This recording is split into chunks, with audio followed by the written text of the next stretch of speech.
Hey guys, I'm Adrian, and in today's video, we're going to be talking about if superhero movies are getting worse or are they getting better as the years go on. And joining me today is my brother Arturo. You've heard him in other videos before. He's also an avid film goer, has studied film just like I did, and knows a lot about superheroes and movies and stuff like that.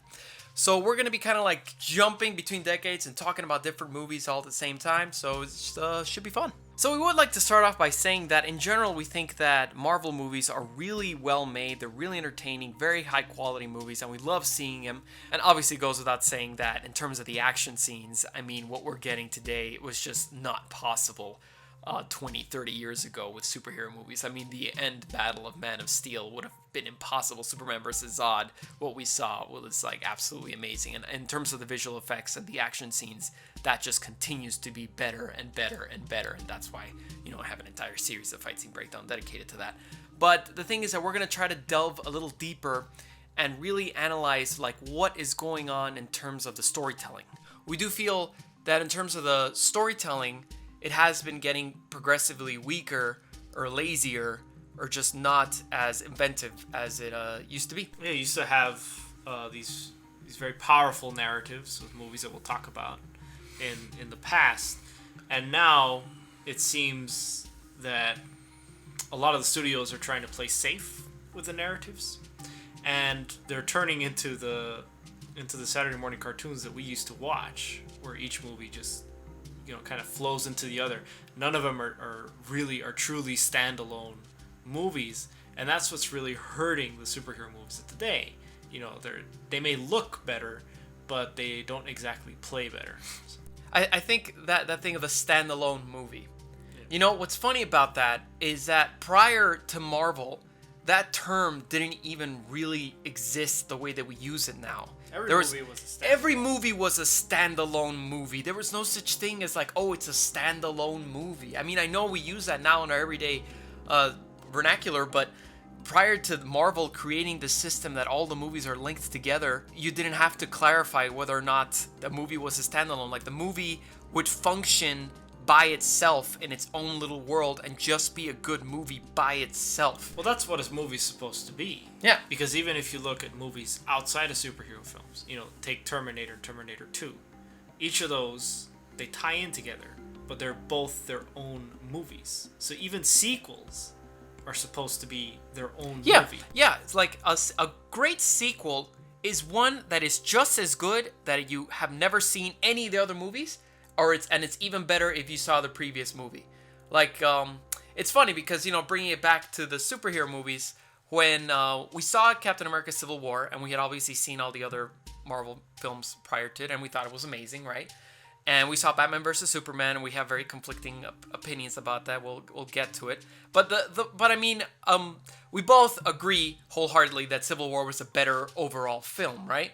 And so then when we asked our dad what he thought of those movies, and bear in mind he has not seen like nearly as many superhero movies as we have, he actually said he preferred Batman vs. Superman over Civil War. And we were like really perplexed about that. And so then when he was elaborating on why, he felt that he just felt really lost in Civil War. That they were talking about all these things that he didn't know what the hell they were talking about. And that things there was a lot of fights, but he just felt that in terms of the storytelling and the plot, there wasn't something, linking it all together. And then we started thinking about it, I was like, like if you hadn't seen any of the previous Marvel movies, Civil War would be like this crazy, like, what is going on? Who are these people? What are they talking about? Why do they all hate each other? But now we can go back to, some of the, let's say, the golden superhero movies. Basically, the superhero movies that were a result of just, let's just take this character from comic books and let's adapt it, as opposed to let's create a franchise and make a bajillion dollars. It's just let's adapt this comic book and make a movie. It was that simple process. And I feel like that simple process did yield like really, really great movies. I mean, a lot of people attribute either Spider-Man or X-Men to like the start of the modern superhero film, where it was like well written, well performed, good looking, stuff like that. But a lot of people forget about Blade, and I feel like Blade is such an important piece in the superhero film mythos, because like when it came out, nobody knew who Blade was, first of all. Like, maybe avid avid Blade fans that have read the comics since it came out knew who Blade was, but everybody else didn't know who Blade was. When we saw the movie, we just thought it was a cool movie. We didn't even know that it was based on a comic book, and we didn't even know that he was a superhero. I mean, we knew he had superpowers and whatever, but we didn't think that he was a superhero in the same vein as Spider-Man and Superman are. We just thought it was a cool movie, and I feel that a lot of credit goes to that movie for establishing that you can be a good movie and you don't have to necessarily put in the moniker of like a good quote-unquote superhero movie. Like you somehow the bar is lowered for you because you're dealing with superpowered individuals, so things should be a little different. Like it just treated everything like a normal movie. And you know what? This brings actually a thing that I would like to discuss. The self-aware thing. I feel like that is really permeating superhero movies nowadays, especially Marvel's, where they have this tongue-in-cheek about everything. Like you can't just get lost in the drama of it. Like Blade would never crack wise about how ridiculous it is that he has like this half vampire, half human, and he has all the powers of the vampire, but he could still go in sunlight. Like he wouldn't crack jokes about it. He wouldn't bring attention to it. He would just say it, and then you would accept it as a fact. Like there would never be a scene like there is in Avengers 2 where Hawkeye is there and he's like, okay, right now we're fighting an army of sentient robots, and the place where we're in, it's floating in the air, and all I have is a bow and arrow, and he's like pointing out just how ridiculous the whole thing is, right? Being very self-aware about the whole situation, and it really kind of sucks you out. It's reminding you again like, oh, you're just watching a movie, it's fine, don't worry about it. And it's not that, self-reflexive humor is something bad. Yeah, it can be good. Yeah. So, because, it was originally came from the Westerns, and it was in Die Hard, for example, which is, of course, a staple in action movies just in general. So, self-reflexive humor can be a good thing. It's just, again, too much of a good thing is always bad. And a lack of self-reflexive humor, you look at Batman versus Superman, or what DC has been doing in the past. Obviously, there's no self-reflexive humor. So you gotta find the right balance. And what we're saying is that there is now too much of it, so much so that there are no serious stakes or circumstances or anything happening in the Marvel movies now. The way they used to actually be serious. Because in Die Hard, he was cracking jokes, right? But people would die. People would die. Yeah. And the stakes are serious. Shit got real. In Blade. In Blade, he was cracking jokes. Blade's a really funny guy. Yeah, and Blade Whistler's a funny guy. Whistler's a funny guy. Yeah. Is a very funny guy. But, when people were dying and people die, it was serious. They didn't try and lighten the mood in every single second of an action scene, which is what they're doing now. And what he brought up of Batman versus Superman has no self-reflexive humor. I mean, that is very true, and it also just has no humor at all.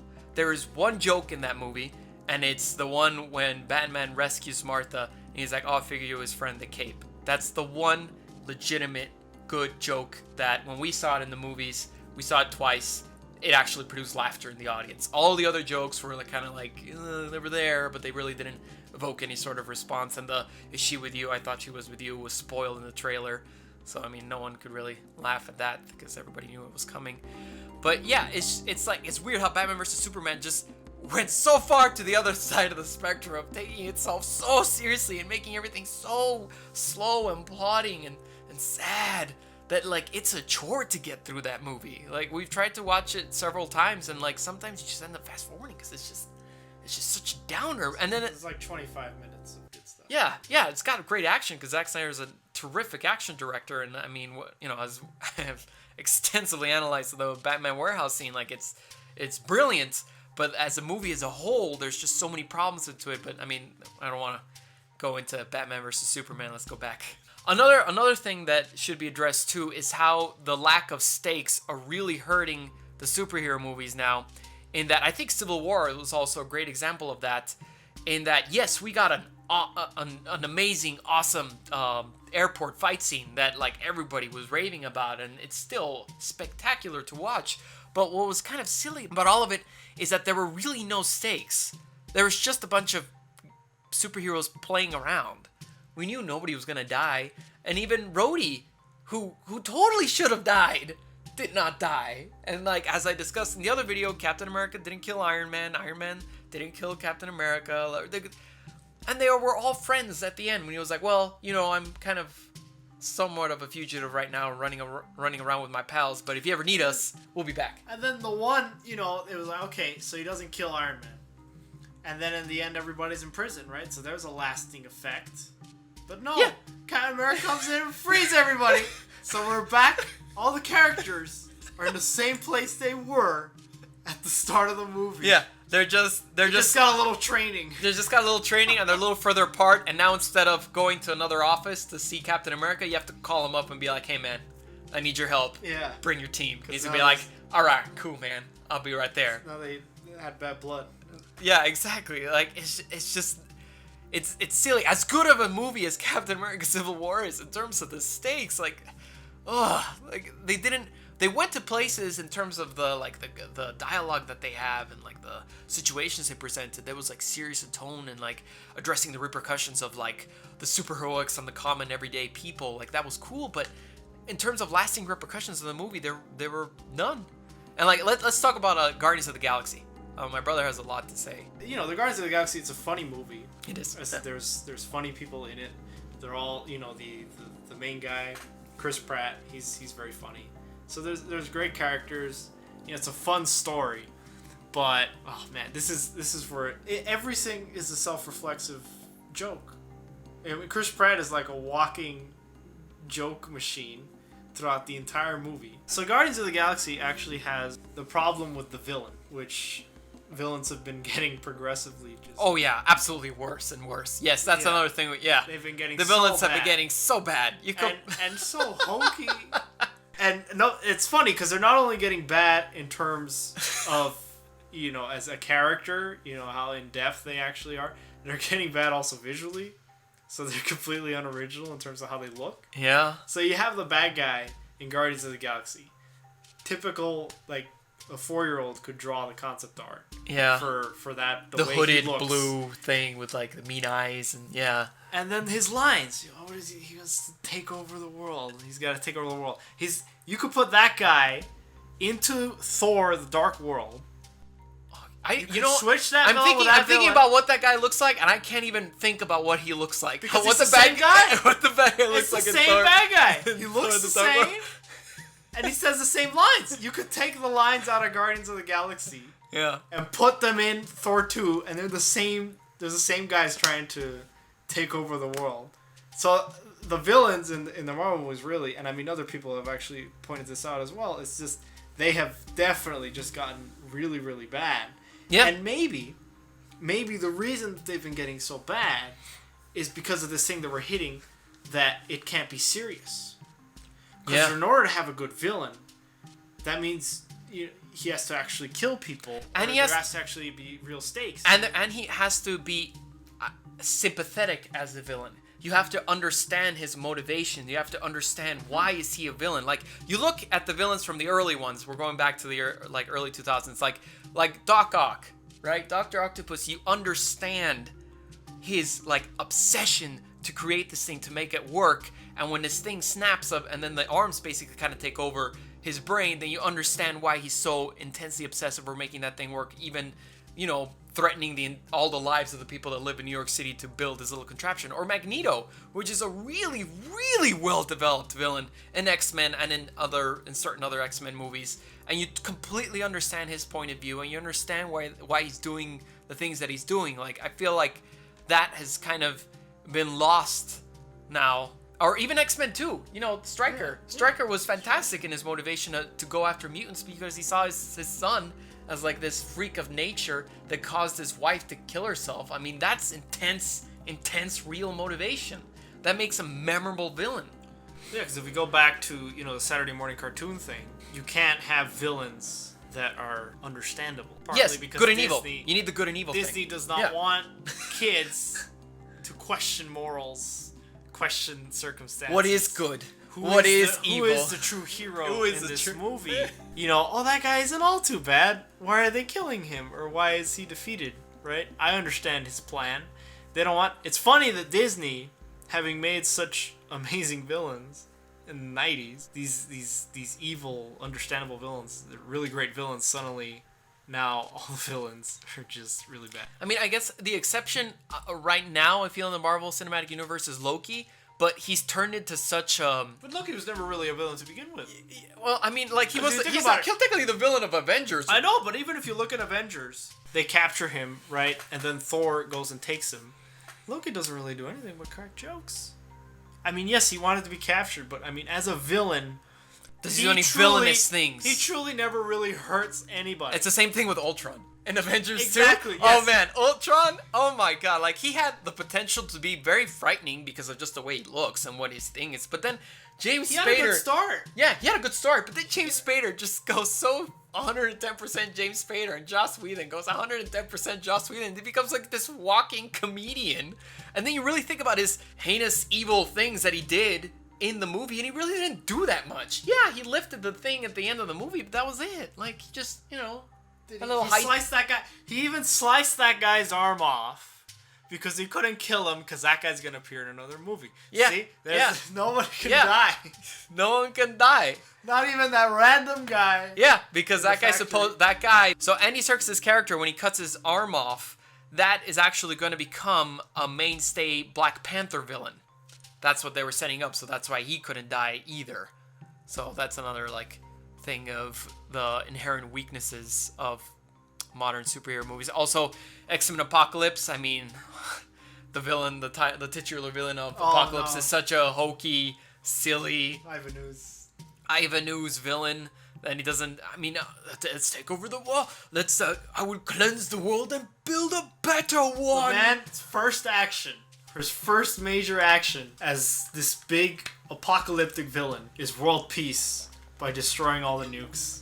Yeah. This is the people that everybody fear. Yeah, he does. Person everyone fears. He does exactly what Superman does, and I think it was Quest for Peace, where he just grabs all the nukes, puts them in a bag, and throws them at the sun, and he's like, "All right, guys, no more nukes." Yeah, exactly. He did the same act as Superman did, and yet he is the villain. It's funny too because if we go back to Batman, Tim Burton's Batman. Okay. So the first Batman. So that Batman took him out of that TV show where he was all hokey and everything, right? Where it was a Saturday morning cartoon essentially, and then Tim Burton stripped him out of that and made it all dark. So in a sense, I think we've reached the point now where all characters are turning into that Saturday morning cartoon, and people need to come and Tim Burton them and put them into a darker place. And which Zack Snyder attempted to do, he just did too much of it. Exactly, like Zack Snyder went so dark that people got turned off by it. I mean, you know, Batman vs Superman, like it's a movie that kind of grows on you, but you do have to like kind of like be in the mood to watch that. It hasn't grown on at all. It's grown on me. It's grown on me. It definitely has grown on me. But I just feel like you definitely have to be in the right sort of mood to see Batman vs Superman. So let's talk about the ones that the ones that were good. So we mentioned Batman. Right? Let's chart like how the ones that really exemplify what a great superhero movie can be. So what are we actually looking for? Yeah, so obviously I feel like the early 2001s like Spider-Man and X-Men and Blade, like those exemplify qualities that are all great in a superhero movie of having like an engaging protagonist, a really cool story, good special effects, like a memorable storyline that's not just like pure origin story. Cause like Blade put its origin story in like what, like a 5-minute sequence in the beginning. Story. Like it just went right to the plot. Well, because in the day they were making movies of characters everybody knew. Oh, they could just go right. I mean, Batman didn't even have an origin story. You can't throw in Ant-Man and make him Ant-Man suddenly because no one's gonna know who Ant-Man. Yeah. Same with Doctor Strange. Same with all these other people. I guess you kind of need the thing. And then I was gonna say, so Spider-Man. We look at the villain in Spider-Man, in the first Spider-Man. So you have the Green Goblin. In that movie, the two of them are developed at the same time. You get to see how Peter Parker turns into Spider-Man and how Norman Osborn turns into Green Goblin. And I think that's another problem that we're having with the newer movies is that these villains you don't actually get to fight these villains or get to know them until the very end of the movie. Yeah, there's no screen time. There's no screen time dedicated to these guys. They just show up and start spouting their evil nonsense. And obviously there's exceptions, right? Yeah. But yeah, most of these villains It don't develop at the same time as the main character, which I think is something that worked with X-Men, you know, because you have Magneto. What's Magneto's plot? What's he up to? And you saw what he was up to, and then you saw what Xavier was up to. And, you know, you saw the little chess game. And jumping forward into the timeline, because we don't want you guys to think that we just think those are the best superhero movies. I mean, Marvel has also done a bunch of really great, fantastic movies. Obviously, it goes without saying that Iron Man kind of like set the gold standard, so much so that they're kind of copying that formula now. Iron Man was a gift and a curse, Yeah. essentially. Yeah. Because right before Iron Man, they had made Ghost Rider, they had made Hulk, Yeah, they had made... which are both failures. And then they took out Iron Man, and it was, oh my god, this is amazing. So then they were like, oh, this is the only one we finally got right. Let's do it again and again and again and Let's again. do it again and again. And so now every movie is essentially Iron Man. And that's what they've been, Marvel has been heavily criticized, is that they follow this very strict cookie cutter structure of how to, you know, form your superhero, give him some sort of a really hokey villain that he can defeat by the end of the movie and totally kill him off or make him completely worthless, which is, I think, a really big problem. Like, all the heroes stay around for multiple movies, but the villains are killed off in the very first movie that they appear in, so you have very little time to develop them. Well, because they want to put the heroes in with the other heroes. Yeah, but I feel like so they can all fight an even more useless villain. Yeah. So Iron Man was obviously really great. I mean, we can't not mention Dark Knight, which I feel... You know, I rewatched the three Batman movies because I got obsessed with Batman because of Batman vs. Superman. And although I appreciate Dark Knight as a film, I feel like Batman Begins was a better Batman movie because the whole story was focused around him and him becoming Batman and him, you know, saving Gotham. Whereas Dark Knight was more of like a detective movie, and Batman happened to be in it. Here's in terms of balances again. So here we have an overdeveloped villain with the Dark Knight, because it's essentially... It becomes the Joker. It's the Joker story. It's the Joker story. And then the third movie... It's the Bane story. It's the Bane story. I mean, Batman is in that movie for like less than 15 minutes, I think. Time the amount of time Batman is in the Dark Knight, and time the amount of time, you know, Batman is in the Dark Knight Rises. And you'll find out who's the real star of those two movies. Yeah. Because I think the problem was that Christopher Nolan, I don't think he was really interested in Batman as a character. Anymore. I think he explored everything that he wanted to explore about Batman in Batman Begins, and then he became really interested in the Joker. I mean, The Dark Knight is essentially the Joker. That is that movie. I mean, I'm not knocking that at all. I mean, Heath Ledger was fantastic. Like, you see any one of his scenes, and it's really cool what he did with the character. But yeah, I mean, it was the Joker's movie, and then Batman just happened to be in it. That being said, Dark Knight is a great film just by itself. You know, you don't really need to see Batman Begins or The Dark Knight Rises. It's just, it's a great movie in and of itself. It's a good example of what you can do with like modern superhero movies. And he approached it in the way that we're saying, where you just adapt it and make it a movie, but make it a standalone. Absolutely. Yeah, it was its own little standalone movie. You didn't have to see Batman Begins to get that movie for it to be good. Like, it was a great sequel. Well, this one is not Marvel or DC, but Chronicle, we both feel, was a really well done found footage superhero movie. And if you really think about it, it wasn't a superhero movie, it was a supervillain movie. Because we had never really seen the protagonist gain the superpowers and then use the superpowers for evil. It's always for good. But in this case, because of his background, because of his upbringing, because of the circumstances surrounding his whole development as a character, he becomes a supervillain. And we felt that was really well handled. And you felt sympathetic towards his plight. And you kind of understood why he went on that crazy rampage at the end of the movie.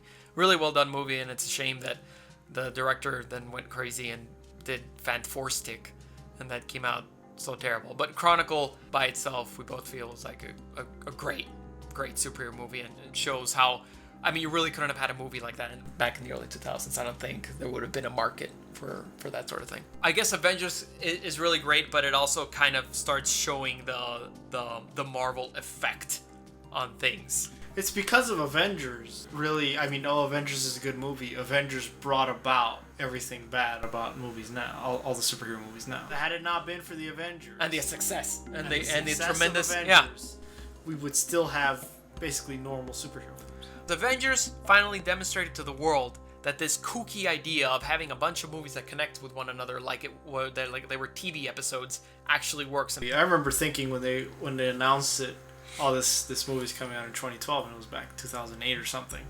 And I felt, well, it's gonna tank because everybody's gonna want their screen time, especially Robert Downey Jr. And the movie cannot handle that much screen time. You know, it can't even handle one character. How are they gonna handle all of these? And then, you know, somehow Joss Whedon pulled it off. Whedon pulled it off, and he gave them all. You don't even think about screen time or what's going on in that movie. So, you know, kudos to them.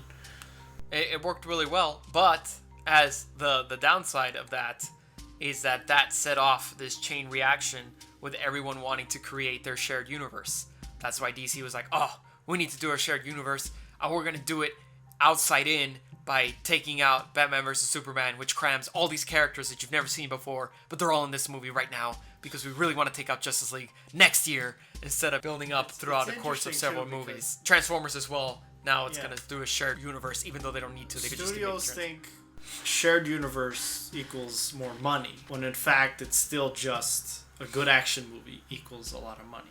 And so you have all these movies before that were just making, you know, Spider-Man was raking in the cash. X-Men was raking in the cash. Now they think, no, you have, like Suicide Squad, for example.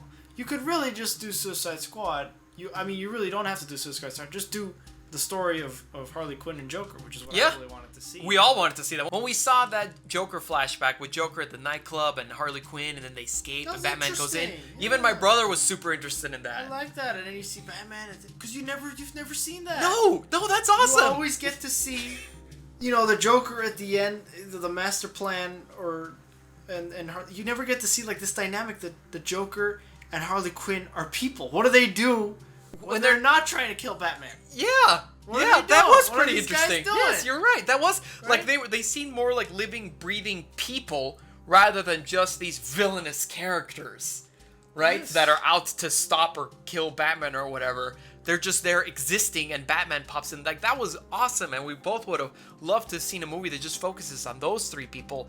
That would have raked in the cash. Like, that would have been such an amazing storyline. And if you want, that could set up your Suicide Squad movie if you really, really want to make that movie for some reason.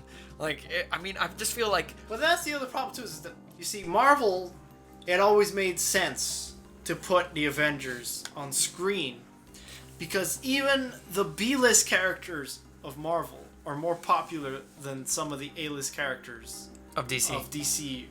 And yeah, because DC really just has, like, because DC mainly just have Superman. Superman. Batman and Superman are like the, and then you could That's count really Wonder it. Woman. I guess you could count her. But she's only, of late, she's become popular. She wasn't that popular before. But you have a Justice League of people that nobody really cares about. Yeah, Cyborg, I don't think anybody really knows. I mean, we know because we've They're seen the cool animated people. movies. They're cool people. They're cool characters. But the problem is that to just average Joe cinema guy goes and sees movies with his family or whatever, and doesn't read all the comics and all this stuff. And doesn't know about any He's of not it. going to know who any of these people are. No.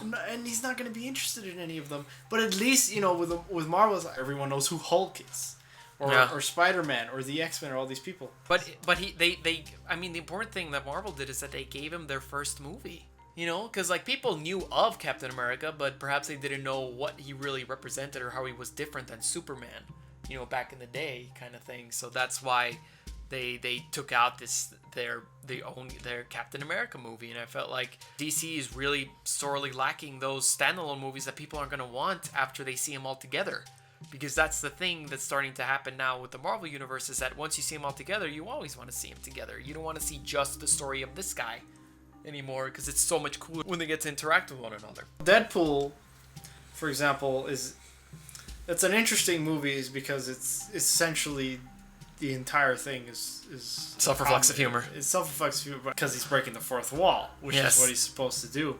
But I think that because of Avengers and all the other movies, it kind of pulled out some of the fire that Deadpool could have had. You know, Deadpool was already an amazing movie, but I think some of that freshness was stripped away by all the other movies being self-reflexive. They weren't supposed to be that self-reflexive. You know? Because if anything, you know, that is Deadpool's character. That is Deadpool. He's That the is only one. He's the only one that really is supposed to be cracking jokes, making fun of the situation he's in, and talking direct. I mean, no one else has talked directly to the audience, Exactly. thank So, God. yeah. But he's the one who's supposed to. That's his style of movie should be. I mean, Spider-Man cracks jokes too, but not in the same way that Deadpool does. Deadpool is a mature, fourth wall breaking version of Spider-Man. That movie handled that really well, and that's why it just made so much money because it was so different. And also made all that money because of the low budget. Oh, that's budgets. Focus. Budgets. Small story. That's a good topic. Yeah, exactly. So the budgets have always been. The budgets have increasingly blown up to ludicrous proportions because we feel that now superhero movies have this obligation that they need to have the third act with the blue light shooting into the sky, right? Like they need to have this gigantic action set piece at the end of the movie in order for it to be successful. I mean, some movies have diverted that, like Civil War just did. Yes. But X-Men Apocalypse, big gigantic action sequence. Suicide Squad, big gigantic action sequence. Doctor Strange, as well, a gigantic action sequence at the end. Fantastic Four, a shoehorned gigantic action sequence. Guardians of the Galaxy, Avengers 2, Man of Steel, Days of Future Past, Iron Man 3. They've all had they these feel that, huge... Let's do this. Let's bore the audience to death for the first hour of the movie. And then the last, half hour or last hour is going to be just an onslaught of special action, effects. Yeah. And it's not even, we would like it, for example, but we wouldn't mind that if they were fighting for half an hour. But it's never a fight of 30 minutes. They fight for maybe 5 minutes. And all of it is engulfed in this effects extravaganza. Like I was talking to my brother about X-Men Apocalypse. I think one of the huge problems with that movie in the end is although you have these amazing, impressive special effects, you don't understand what is truly going on. They tell you, well, Magneto's pulling all this stuff out of the ground. It looks so odd. It's like Transformers, where they have the people transform in Age of Extinction.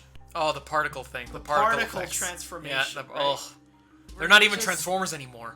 It's like... They're particle formers. It becomes so impossibly crazy what you're seeing on screen that even though it looks real, you're turned off by it. Yeah. Because it just looks... See, it's too much. Because, that I think goes into... My brother is a 3D animator, so he's taught me a lot about CG animation and stuff like that.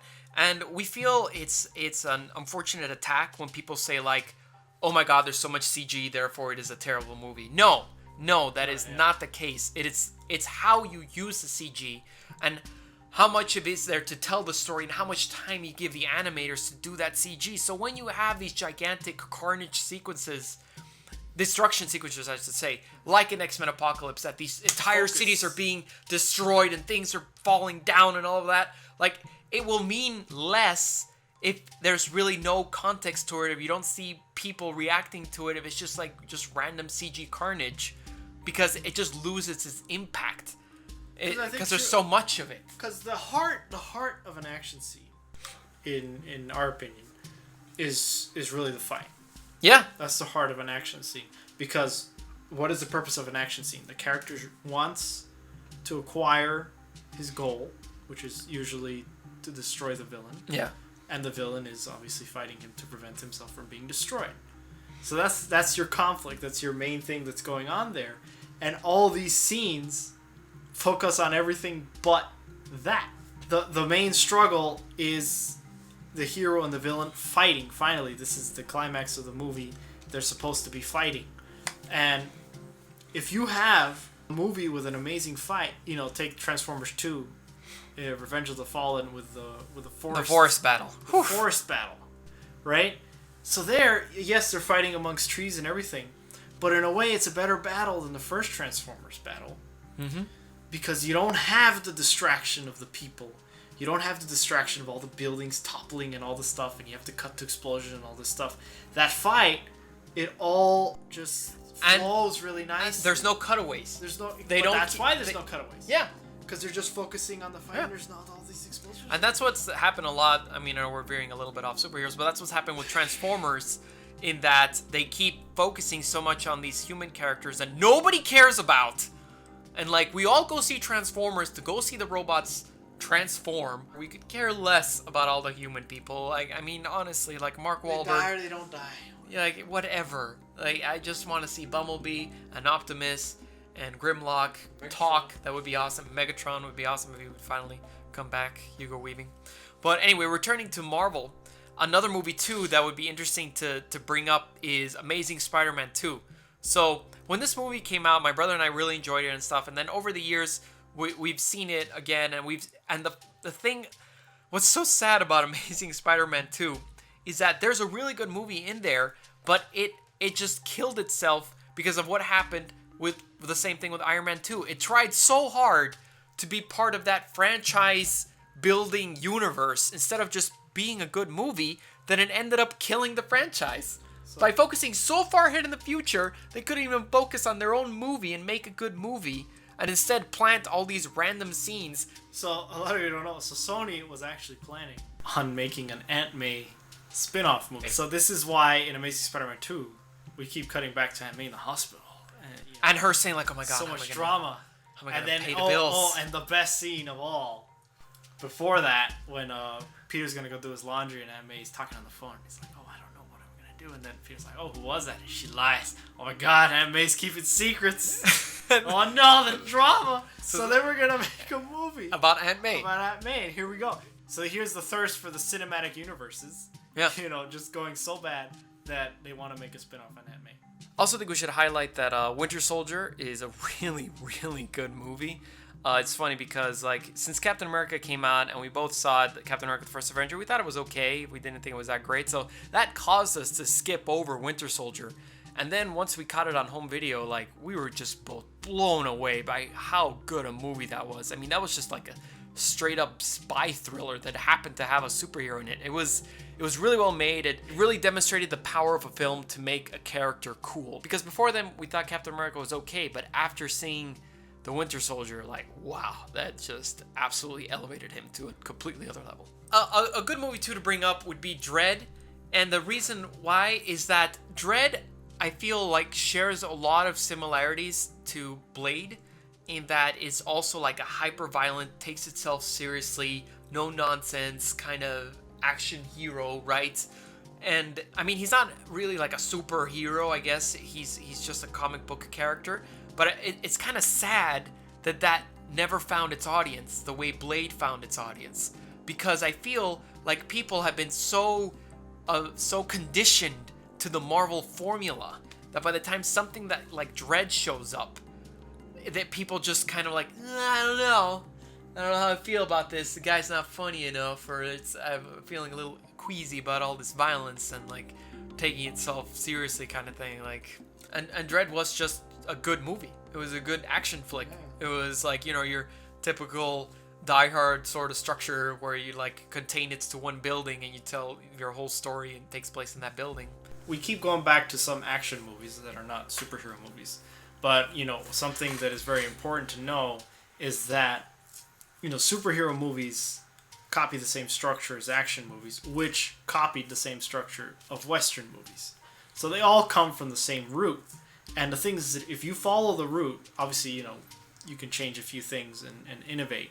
But if you follow the route of the Western structure, you generally get a very good and enjoyable movie that doesn't run into all the problems that we're discussing. So the what he's highlighting of the Western structure, the easiest way to put it is that there's a town and the town is in crisis, and then the outsider comes in with no relation or connection to anyone, and then the outsider fixes up everything, defeats the bad guy, and then by the end of the movie he walks away and the town is a better place because of the outsider. That is, in a nutshell, the Western. And that is what a lot of movies, good action movies and good superhero movies have done in their structure as well. Oh, a funny movie to bring up, Green Lantern. So Green Lantern, if you guys didn't know, that was supposed to be the start of DC Cinematic Universe. It wasn't supposed to be Man of Steel. Man of Steel was them like, oh man, we're in deep doo-doo. Because like Green Lantern, that was supposed to kick off their cinematic universe, and it didn't kick off anything. Oh, well, now we can bring up another problem.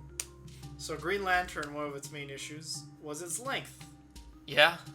You know. Well, also it's meandering plot. Well, there's X-Men Apocalypse, but then Days of Future Past was obviously very good. But the reason why that one was so good and Apocalypse was so bad is because Days of Future Past had that cohesive structure. It had that narrative where it was, you know, it used all the other films, yes, but it is its own movie. You could pop that in and show that to anybody. and they would be able to see that movie. And it doesn't have any meandering or any of that stuff. So what my brother's talking about is that all movies, they follow what is called a 3-act structure, right? You can look it up online. There's even graphs charting out exactly what should happen in your 3-act structure. And usually good movies can follow that to a T and be great. Just because you follow the 3-act structure doesn't mean you can't be a good movie. You can be a fantastic movie if you follow the 3-act structure. But and if you look, just as an aside, all of Pixar's first movies, why are they so great? They all follow the 3-act structure to a T. Yes, they do. Like Toy Story is a perfect example of how to write an excellent screenplay. And so the thing is, what happens is that when you start veering out of the 3-act structure, you turn into what is called episodic. So episodic means that your scenes are happening one after another, but they don't lead up to one another. They don't connect perfectly with one another. It's not like we need to go figure this out, and then the next scene is them figuring it out. Like there is a to B to C logic traversal through it, and then that's one of the, for example, the huge problem in Green Lantern. Green Lantern was very episodic. And like he got his powers, he didn't know if he wanted them, he went to space, but then he came back and he didn't know. Batman vs Superman as well, very episodic with like these rambling little like plot lines happening all over the place. And X-Men Apocalypse was the biggest in being episodic. Like the way my brother put it is that it didn't really feel so much as a whole movie, whereas you could take each one of those little action segments and put it, and it could be its own little movie. Like you had your escape from... It's Apocalypse the miniseries. It's Apocalypse the miniseries, yeah. Like, you had the escape from the facility sequence where Wolverine comes in to save the day. Like, it was all just like a series of sequences strung together.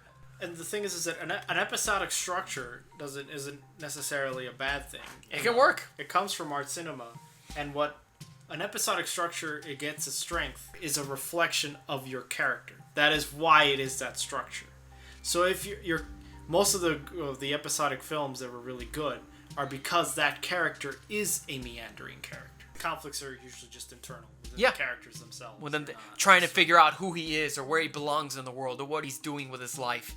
Those are the sort of movies that fit well with an episodic structure. But when you're dealing with superhero movies, exactly. Oh my god, like why are you going to have art cinema structure to These your are fantastical beings. Yes. You don't want life.